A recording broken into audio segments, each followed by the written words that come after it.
Think of a cultural or scenic day trip from Tokyo, Japan, and the top two destinations will undoubtedly be Kyoto and Mount Fuji, and rightly so, but in this video I'll give you a third option which you may end up preferring.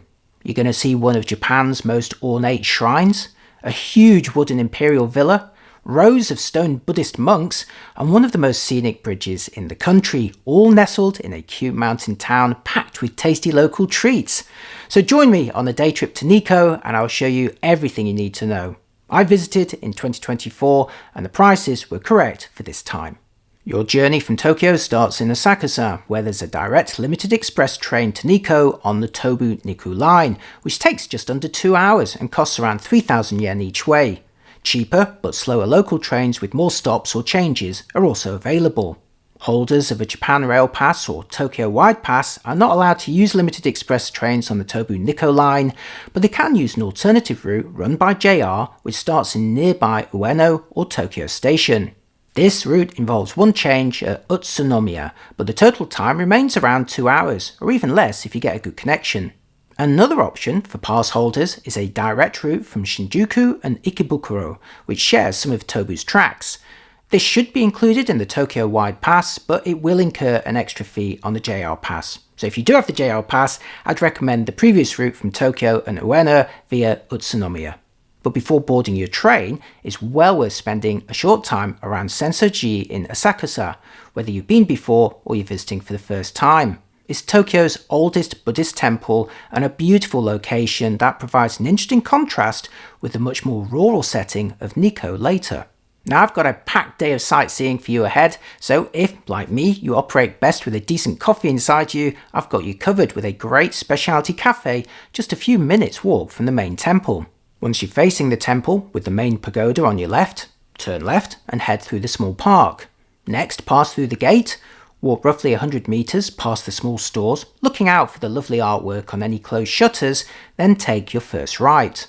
Around 50 meters along this street you'll find Fuglen, an excellent cafe serving specialty coffee and pancakes from Norway, and a great way to start a long day of sightseeing. Once refreshed, head back to Asakusa station. If you're not a JR pass holder, or you simply want the most direct route, you'll need to pass the underground metro station and head into the main station building itself, where you can buy a ticket for the Tobu-Nikko line to Tobu-Nikko station. Again, the direct limited express ticket is going to be the fastest. On this occasion though, I was holding a Tokyo Wide Area Pass, a 3-day ticket for visitors to Japan which costs 15,000 yen and lets you use a variety of trains in a selected region. Now, while this pass doesn't include limited express trains on the Tobu-Nikko line, it does cover an alternative route to Nikko with one change, and for fans of bullet trains, the first half is by Shinkansen. I'll make a separate video all about this pass, but just briefly, you can buy a Tokyo Wide Area Pass online for collection at a ticket machine, or simply buy it direct from a machine, but in either case, it'll need to be one with a passport reader on the right hand side, as this is going to be providing your proof of foreign identity. You'll find these machines in the larger JR stations, including Tokyo, Shinjuku and Shibuya, and once you've collected the pass, you can simply reinsert it to reserve seats on the desired trains free of charge, or just use it at the gates and head straight to the unreserved cars. The full JR route to Nikko starts at Tokyo Station, stopping at Ueno, which is a short ride on the Ginza Metro from Asakusa. You'll then need to board a Tohoku Shinkansen train heading towards Sendai, but getting off at Utsunomiya after about 40 minutes. Do look out for Mount Fuji from the left-hand side of the train on a clear day. Then at Utsunomiya, change onto a local train to Nikko, which again takes about 40 minutes.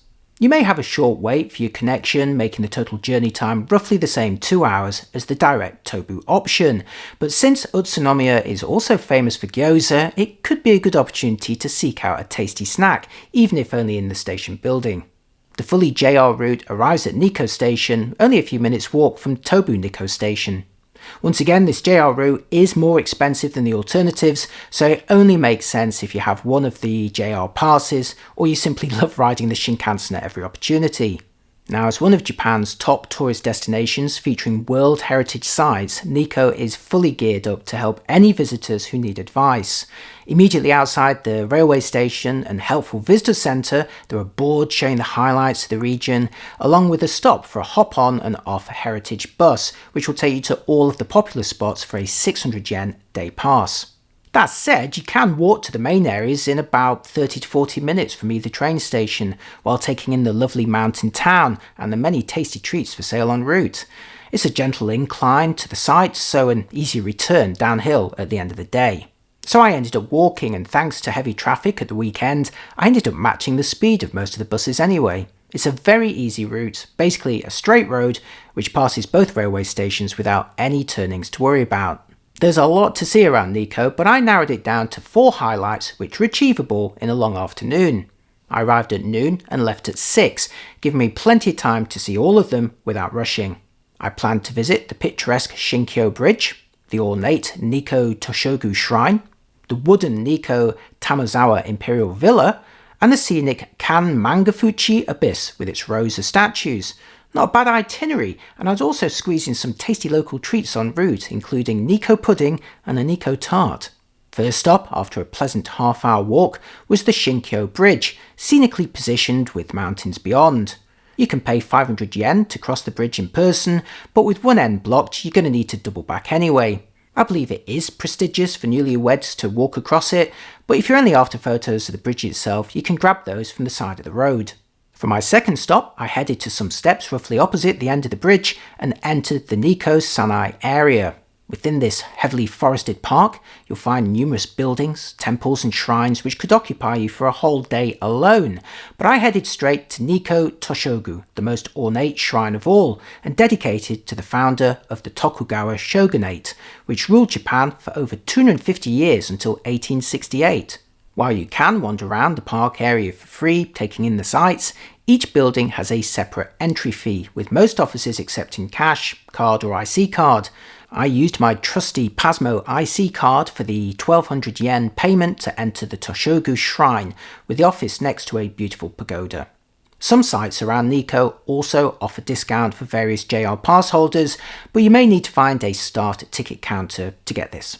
Once admitted inside, you can walk around and through various stunningly decorated buildings and gates, keeping an eye open for the small but famous sleeping cat carving.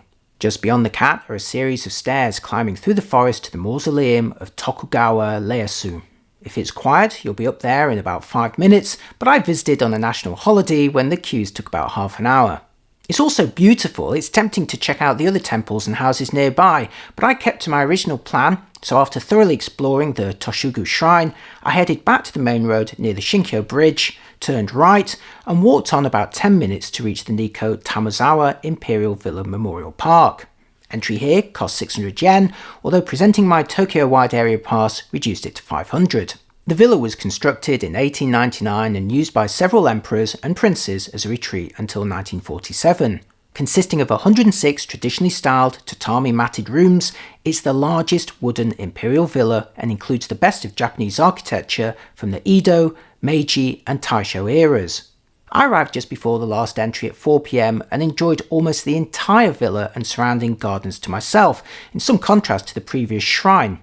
I spent about 1 hour at the whole site. After exploring the park, I headed off to my final destination of the day, Kan Mangafuchi Abyss, aided by a handy map provided by the villa staff. This route winds round some back streets, over a river and past some houses, taking about 15 minutes before you reach the stone park. From here on, I'd say it's less of an abyss and more of a river walk, but very pleasant nonetheless, especially when you come across the rows of Buddhist monk statues. These line sections of the path alongside the river, each adorned by a red hand-knitted beanie. I visited towards the end of winter when each statue was also capped by a little bit of snow. Again, towards the end of the day, there was no one else around, making for a very peaceful experience.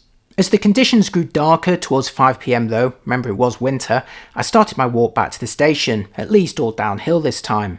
Sadly, many of the food stands and bakeries had closed at this point, but there was still a line outside the Nikko pudding store which caught my eye earlier, so with some time before my hourly train was due to leave, I bought a couple of them for my journey. The original flavour is very much like a creme caramel, or a flan as they're known in France, but more market and available in other flavours. The glass jars also make great souvenirs of Nikko, featuring a drawing of the sleeping cat from Toshogu's shrine. I then caught the local train from Nikko station back to Utsunomiya, where I had a quicker connection this time onto a Shinkansen back to Tokyo. Again, it could be worth popping out in Utsunomiya for some local gyozas, but then I had a couple of puddings with my name on them. So I was back in Tokyo shortly after 8 PM. This was my first trip to Nikko and I was really impressed with the town. There's loads to see and much fewer Western tourists than Kyoto, at least during my visit. As an onsen town in a mountainous region, there's also lots of nice places to stay too, but again, it is very possible to give it a good shot on a day trip from Tokyo. So let me know if you've been to Nikko or are planning a visit, and if you enjoy these travel tips, please do consider giving my video a like and my channel a follow. It's very much appreciated. Thanks for watching this video, and I'll see you on the next one. Bye bye.